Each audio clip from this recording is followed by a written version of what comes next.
আসসালামু আলাইকুম, কেমন আছেন সবাই? আজকে শেয়ার করছি আপনাদের সঙ্গে পাকিস্তানি হালিমের রেসিপি।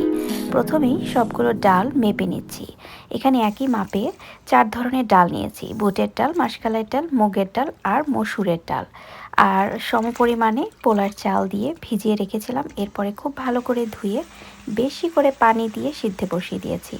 আর ডালের ওপরে যেরকম ফেনাগুলো ভেসে ওঠে এগুলো ফেলে দিচ্ছি। যখন মোটামুটি সিদ্ধ হয়ে আসবে তখন এরকম হ্যান্ড ব্লেন্ডারের মাধ্যমে এটা ভালো করে একদম মিক্স করে নিতে হবে। আর অপর একটি পাত্রে তেল দিয়ে পেঁয়াজ ভেজে নিচ্ছি। একটু বেশি পরিমাণে পেঁয়াজ ভেজে নেব, অর্ধেকটা তুলে নেব বেরেস্তাটা পরে ব্যবহার করার জন্য। এখানে আমি মুরগির মাংস দিয়ে করছি, যে কোনো মাংস দিয়ে করা যাবে।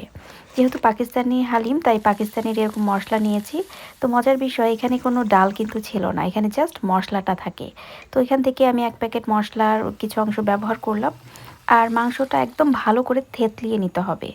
এরপরে ডালটাকে আমি এর সঙ্গে অ্যাড করে একটু ভালো করে জাল করে নিয়েছি। তার আগে আমি ডেকোরেশন করে নিচ্ছি। এখানে বেরেস্তাটা দিয়েছি, ধনিয়া পাতা, আদা কুচি আর লেবুর রস। আর সব শেষে দিয়ে দিচ্ছি শসা কুচি।